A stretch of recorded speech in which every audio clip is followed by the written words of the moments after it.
Hola mi gente, welcome back. Bienvenidos to Hablamos Spanglish. I'm your host, Ana Carolina Salazar, and today we have a truly inspiring episode for you.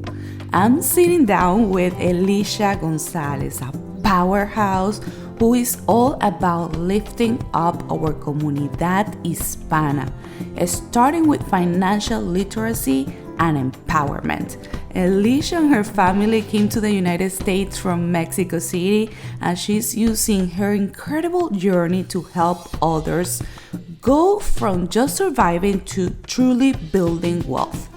In this episode, we'll talk about the small but powerful steps you can take and how it all ties into mental wellness, personal growth, and the strength of Comunidad.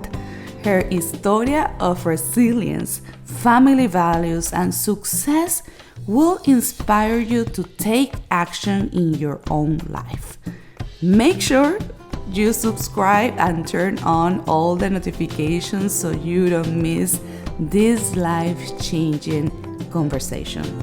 Dale, vamos adelante, let's start. Elisha, thank you so much for being here today. Gracias. You know, I remember the day I met you.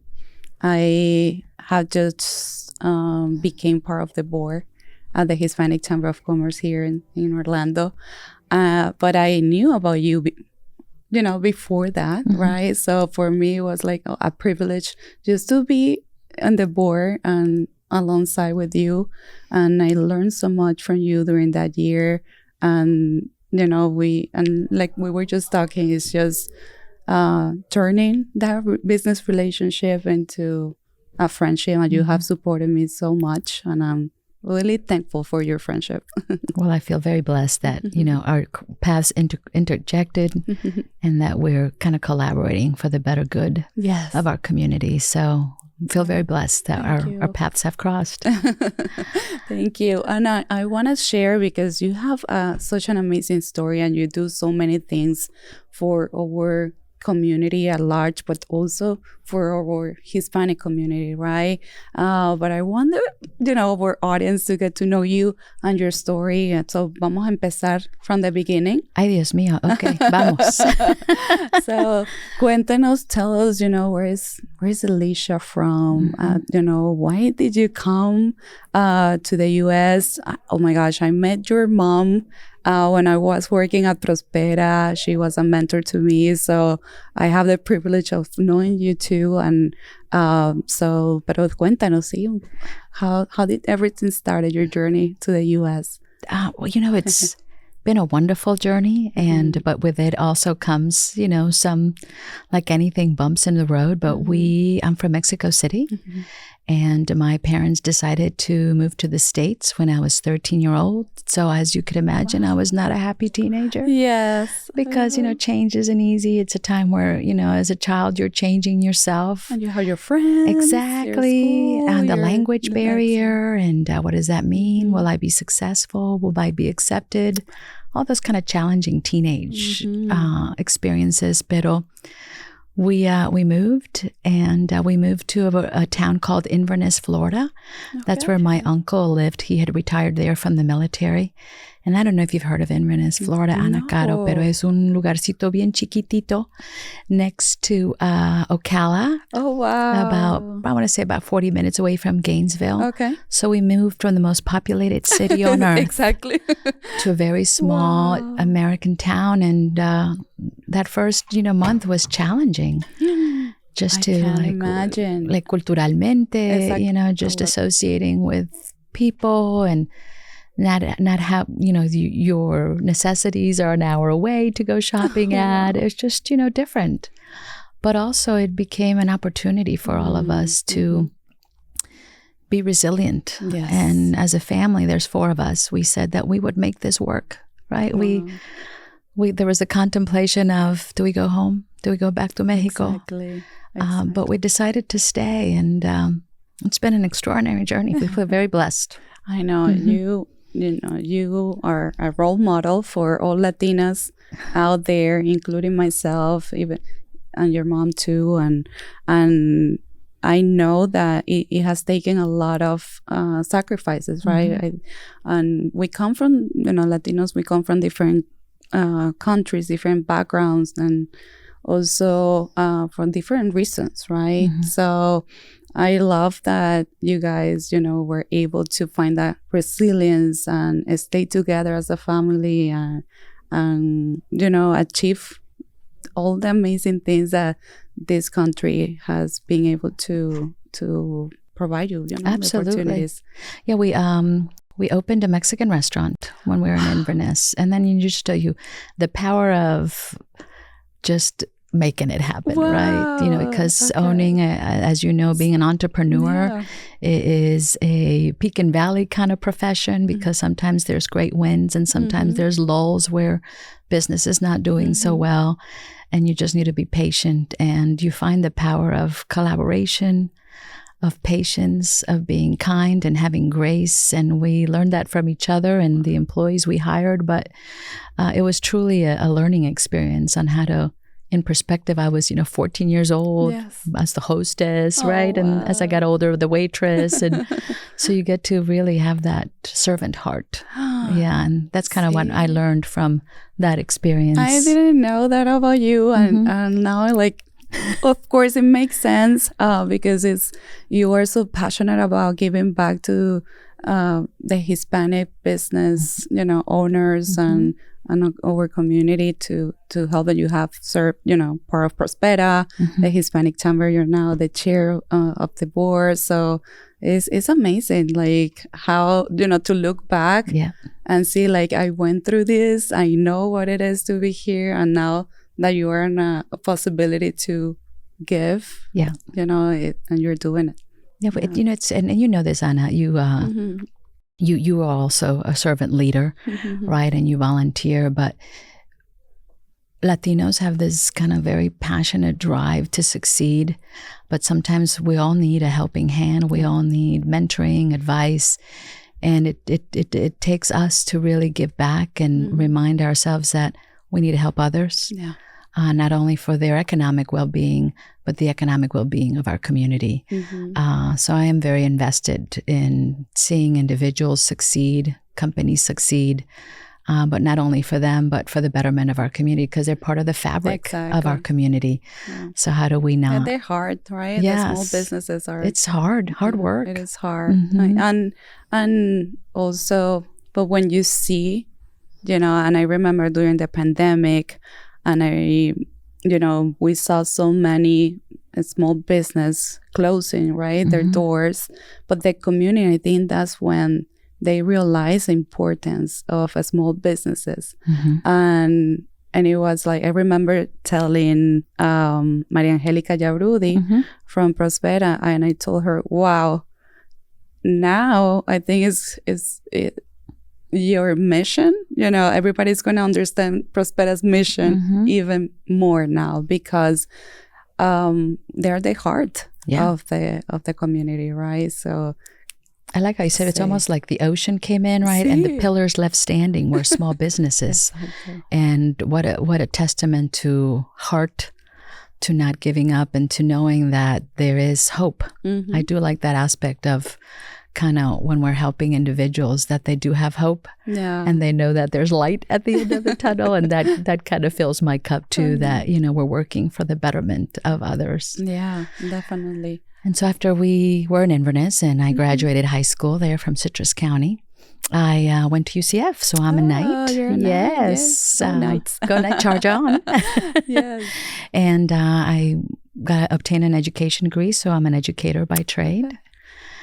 And taught high school. I was a middle school principal, and really, that was a great journey too. And was it hard going back to your high school years?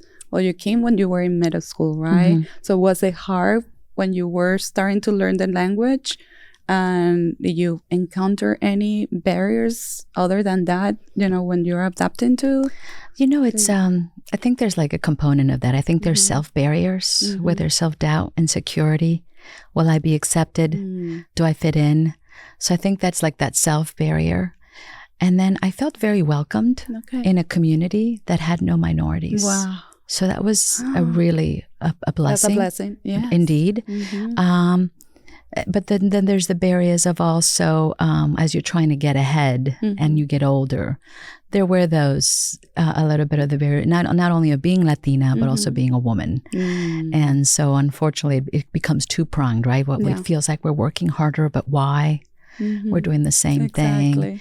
And we need to work twice as hard. And I think, I always say this, like, me being a small business owner, but also a woman and Latina is like, 3 different layers. And to get to your, I don't know, your goal or achieving that dream that you wanted, it takes 3 times as hard as, and it's difficult. Thank God I've been lucky or blessed to count on the support of the community, right?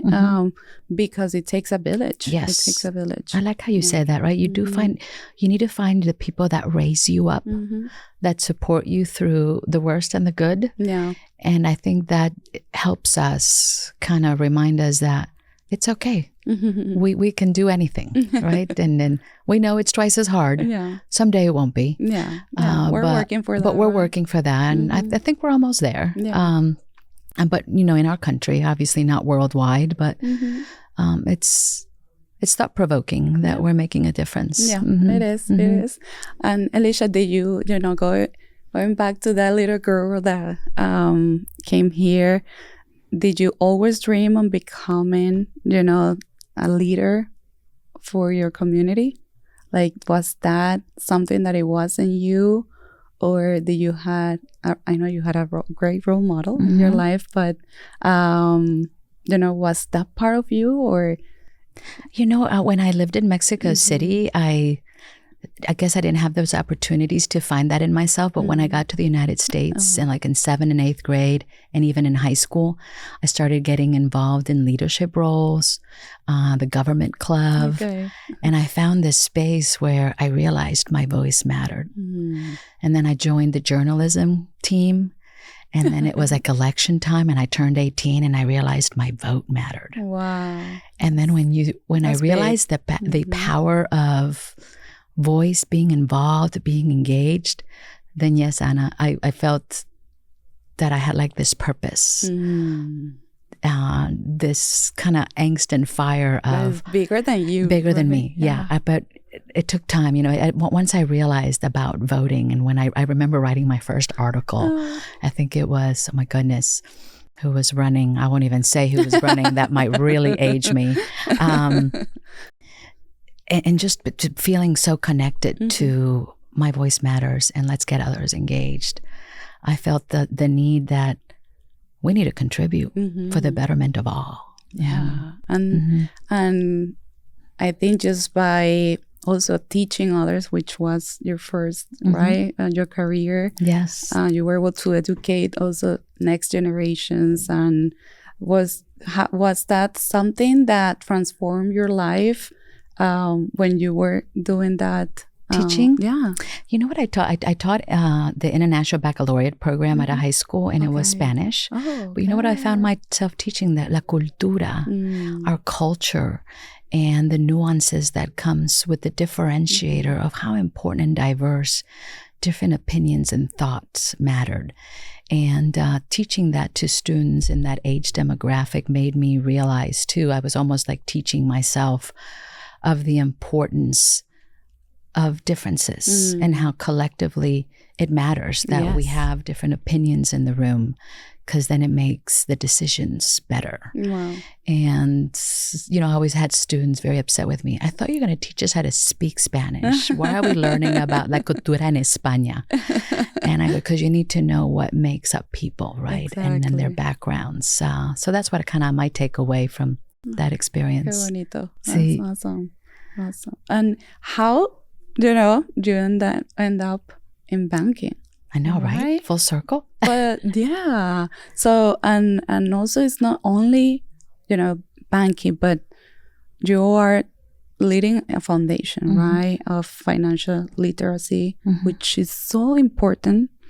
And I was just talking to somebody today that, I wish I had a class in high school, like how to take care of your finances, right? And because it's so important, because in this country, I think you can easily, have debts. And I have been, in the presence when at the events that you guys have, for once, that you collaborate and you give this. I remember the last one that you had where you gave a student a check, and she didn't even know that she was going to receive the check. It was so emotional. I think everybody at my table cried because I put myself on her shoes, and I remember those times like, oh my gosh, this is hard. How do I pay for my college? I have to work and then to pay for that.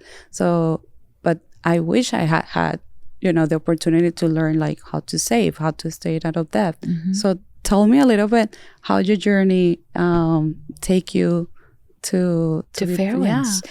So after I left Orange County Public Schools, I did go work for Duke Energy and went into government affairs. Okay.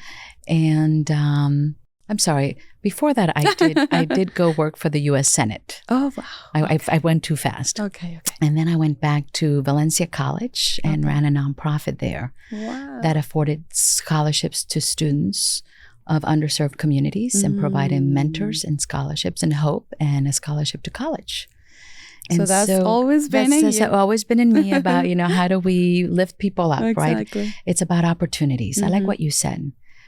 How do I get the opportunity to fulfill my dream? Right? I really like what you said. And so meeting the CEO of Fairwinds Credit Union, him and I sat on a board together and we started talking, and he said that there was an opportunity, and I joined Fairwinds, had the blessing to be able to join the team.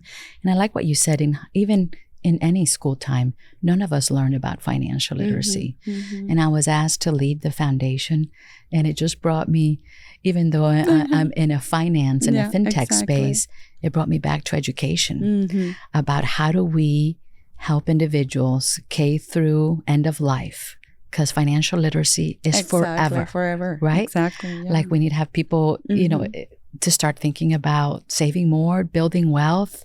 Are you spending time in your 401k? So I was there. The affinity to that really excited me. And then just to start working with partners to find out partners who are providing the programming on financial literacy at age group. Really just pushed all my buttons and I said, this is the place to be, because I've shared this with you. When you have economic empowerment, you're going to have economic prosperity, and you're going to be mentally sound, right? It's I think financial literacy, financial wellness goes with mental wellness. Definitely. And your whole being, feeling whole. And so we know that's an important part of it. We want our members to be debt-free and to experience financial freedom. And at first, when you hear that, you're like, a bank wants people to be debt-free? How are they making money? But it really is resonating, and our team and our culture is all in. And we really want to help people meet those goals. So that's where I felt the affinity of working here. I love it. And have you encountered, because I think for the Hispanic community, right, I think there is also another layer, right? Because in our countries, a bank is very transactional. You have that, generational wealth in your country, but when you come here, you start from zero, right? No, you're right. And then it's like, you're not thinking about building wealth. Right. Oh, no. You're just like surviving. Yes. Exactly. So how and what will be the message, right, to the listeners that are encountering that situation? Because it is possible to build wealth in the country. And there is a lot to learn. Of course, like what is a 401k? What is what is that? Right, exactly. So many things. So, what has been the approach that you have taken with the Hispanic community in that aspect? We at Fairwinds, we have what it called the milestones, and I like how you say, where do you start, right? And first of all, you got to trust a finance institution that you feel connected with, right? That you can walk into a branch and have a conversation, and people are gonna almost handhold you, Yeah. right? And what is that first step? Do you have like $1,000 in your savings account for a rainy day, right? That's that first milestone. So it's just baby steps. Yep. We know that we want you to own a house. Obviously, you're not going to pay off your house right away. A house is an investment. Yeah, the largest investment. That Right. So you have the house, but we're in an economy right now where Americans are $3 trillion in debt in credit cards. So I like what you said, but what do you do first, right? Have affinity to the bank that you connect with, where you feel that you're being listened to. And that's what I really enjoy about Fairwinds, that we have that intentionality. I feel like that's our differentiator, where we want to listen to you. We want to know what you're experiencing. Like, there's peaks and valleys of life. Yeah. Are your children going through college? Are you taking care of aging parents? And then how are you taking care of yourself, to your point, right? How do I save $5 here? If I'm putting something on my credit card, am I rounding it up and maybe the 10 cents I'm putting into my savings account? You start by little, right? And it just, you got to save it. And then just investing in wealth management. Most companies today, and I think I love this next fabulous generate, the millennials and the Zers are really interested in building their wealth. Yes. Yeah. But they're also enjoying their wealth today. Also. And traveling. And I think the pandemic taught us that, Ana Caro, is that where's the balance? El día es hoy. You know? Verdad es hoy. And that doesn't mean that, you live frivolously and you just spend it all. No. But I think we're more conscientious of putting a little bit aside, yet enjoying today as well. Yeah. So I think that's the affinity is, find your banker. Yeah. And find your formula, right? 4 hours is those 9 milestones. We have a very easy 9 milestone assessment. Takes you 3 minutes to fill out on our website. And you find out what milestone you're at. And it kind of gives you the steps of what you need to do. Yeah. And yo creo que also the message is that you don't, you need to find out where you are at. But then that it doesn't have to be like a huge investment, right? To start. No, puede ser eso, como tú dijiste. 10 centavos. Sí, ¿En serio?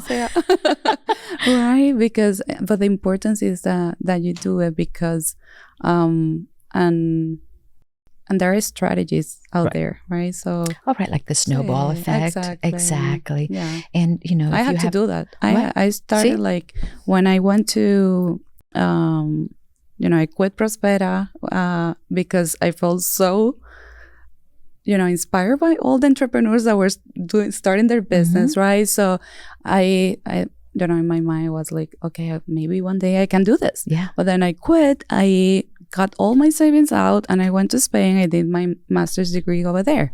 Of course, my master's degree, it costs a lot less than what it will cost here. And I got to live an amazing experience abroad. But then I came back and of course I was in debt and I was like, okay, I need to do something. Right. And I put myself in, a friend of mine who is a financial advisor, she helped me and, and I achieved it, right? And I didn't achieve it only myself, but also my family members. I was able to do that. And of course, it's, you're going to have needs in your life and vas a poner un poquito aquí en la tarjeta y claro, needs and wants, right? Exactly. Pero I think that is true. We are more open to learning. I don't know if it's something about generation, first generation, second generation, that we are, like my dad was the first one to come here, right? Then my sister and I came. We're learning, right, how to do life here. Yeah. Also. And I think it goes back. I like what you said about, you tackled it, right? And we know it's one bite at a time, right? Like one thing at a time, completed. That's how you feel success. Exactly. I paid my credit card off, right? Is it your student loan debt? Exactly. Right? That it's, you can't do it all at once. No. But that you feel that you have some successes. Exactly. And I like what you said too, needs and wants. Do I really need this? Do I really want it? Exactly. Right? It's you kind of have to balance things out. Yeah. And I think the last piece is too, we need to, I think the mental wellness has come so much in the forefront that has allowed us to analyze it a little bit more and realize that a big component of that is money. Yes. Right? And money Definitely. is such a personal matter that it's hard to talk to people about because we don't want to call out people and say, why are you in debt? I know. Or why did you buy that? Right? I like what you did a self-reflection and said, I want to do this for me. Yeah. And it can be collective. Right. Also. My friends and I were just talking about it a couple of weeks ago. And one of my friends was like, I want to become debt free because I want to buy a home. He just had his baby like 2 years ago. Like, he's starting to plan that. And we all said, you know what? Also be conscious about your surroundings. We said like, let's go to the beach. We don't need, to go outside and expensive restaurant or whatever, just to be together. You can also make those collaborative efforts. Let's get in the house and we'll cook something there. Exactly. We'll make guacamole together, right? Exactly. Yes. I love that. So you have to change your lifestyle. Yeah. That's also true, right? We become a society where we want all the brands, or we think that the expensive items are the ones that we need to have. And to your point, we just need to be together. Yeah, we just need to be together. be flexible, and some things we'll splurge on. We will splurge on ourselves, right? Yeah. What, Elisha, what do you feel like, you feel most proud of everything that as a leader, as a woman, as a Latina, that you have, has puesto tu granito de arena, that you have accomplished so far in your life? And what are there any dreams also that you still have that you would like to accomplish? I'm very proud of just being able to access the opportunities that this country has afforded me and my family. I'm very proud to say that, and I say that to everybody. Be proud of where you live. America has a lot of opportunity, and you just need to really find that. I'm also proud that I've engaged community to realize that it belongs to us, that you own it, and that your voice matters to make it what we think it should be. So I'm proud to have a collective effort of working with individuals in all demographics, where I feel like I've worked diligently in different boards, within the arts, within the social setting, and even in business, just to share that it belongs to all of us. And what I love about this community is that it's young. I always call it, we're in the teenage stages, so it allows us to all feel like it's ours. Yes. And it is ours. And, as you know, 1,000 people are moving into the Orlando every week.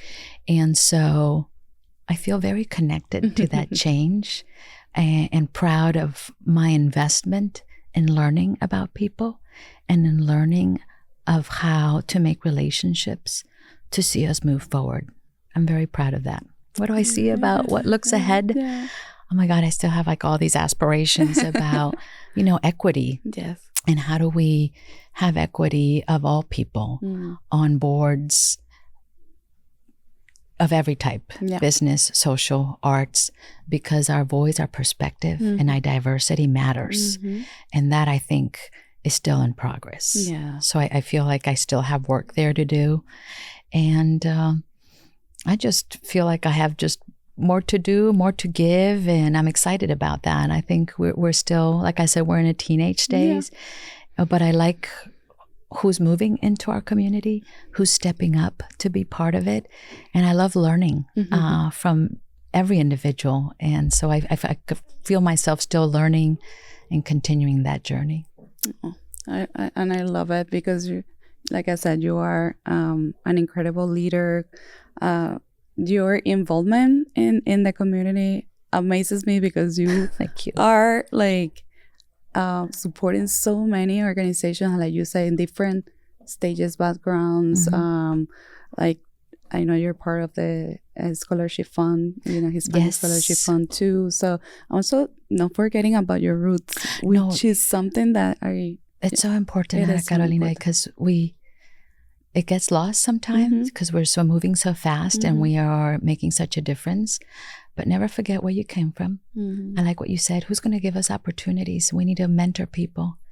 We need to listen to our constituents and our contingency and open doors. Yeah. Introduce people to people. It's so important. And I like, I'm so blessed. I tie this all to where I work at Fairwinds. I have the opportunity to make impact through that financial lay, our commitment to community, and through financial wellness in every aspect of all the things you talk about, right? Opportunity to scholarships, opportunity to learning, to have access, working with Prospera. Exactly. And having entrepreneurs have the tools to open up their business, and that we're part of that narrative. That's financial literacy too, right? It's exciting. It is. It is. And I know our time is coming to an end. I'm sorry. But I want to leave before I ask you, because I know there are many women and young women out there listening to this podcast, right?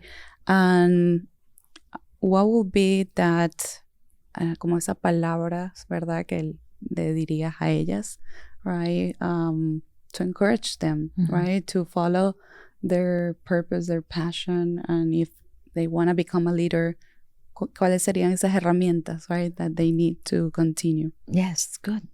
Ask questions. Contribute when you're at the table. Raise your hand. And that doesn't mean that we're going to, pontificate at the boardroom, but that you have smart questions, that you go in prepared, because people are noticing, and they will elevate you, and you will elevate yourself. So always be prepared, contribute, have good questions, and follow your drive. It's in you, and sometimes there'll be roadblocks, and you're going to go, oh my goodness, do I want to continue this? Should I try another path? And just keep charging on. I mean, it's not easy. Yeah. And being women and being as driven as we are, I think women are very holistic. So we're always worried about everybody else. So always take care of yourself too, right? Have that self-care and have grace on yourself, because no one else is taking care of you. So take care of yourself. I love it. I love it. I haven't asked these questions in a long time, but before we end, I'm going to ask you these questions. What is your favorite sport? Oh my goodness. I am a basketball fan. I love watching basketball. Go Magic. Go Magic, yes. We good vibe, good buenas vibras there. But when I was a child, my father was a soccer player. Wow. I played as a teenager, soccer. So soccer is also very dear to my heart. It's kind of, part of going back to las raíces, right? It's something that I enjoy playing, watching. So those kind of are my two go-tos. And your favorite type of music? Oh, besides Luis Miguel, because if I had an album, I had to be on sí, claro. Of course, right? That if I had an album, we're gonna have un grupito, un karaoke acá en Hi sí. Hello. So sí. I'll let you know. Please, por favor, I'd like to be We're gonna here. get ready for the concert. I can't wait. That when you have your album and your deserted island, it would be my Luis Miguel album. Yes. A place here in the U.S. that you haven't traveled that you would like to go to? In the U.S. Hold on, I'm thinking. I think, I do want to go to like Montana. Okay. And really discover country. You read about it and you feel connected to that kind of silence and beautiful land and cattle. Yes. I don't know. Yes. That sounds kind of interesting. Yes. Okay. And last Sí. question. Una comida favorita que tengas. Puede ser latina, americana, your favorite food? I love French food. Oh. But to my core is Mexican food. Yeah, good Mexican food. I do love, it just reminds me of home. Yeah. And it has memories, and but my favorite is French too. Yeah. I know. I always said that I was Mexican in another life because I just love Mexican food. I can eat Mexican food every day. Me too. Yeah. Breakfast, lunch, and dinner. Sí, it doesn't matter. De verdad. Bueno, en mi mañana tengo mis arepas y en el almuerzo tengo tus chilaquiles. Sí. Ay, Elisha, thank you so much. What a pleasure. Gracias. Thanks for having me. I appreciate you, and I look forward to continuing this conversation in another time also, because you have so much to share, y también, bueno, tenerlo en un cafecito por aquí. Me encantaría. En Orlando. Gracias, Ana Carolina. Gracias. Muchísimas gracias, mi gente. Thank you so much for joining us on this incredible journey of Hablamos Spanglish. It is a pleasure for me to explore the diverse stories and experiences within our vibrant Hispanic community. I hope that you have found inspiration, connection, and a deeper appreciation for our culture and heritage. Remember, our stories are what unite us and what make us stronger. Stay tuned for more captivating episodes in the future, and don't forget to follow us on social media and share your thoughts with us. Hasta pronto.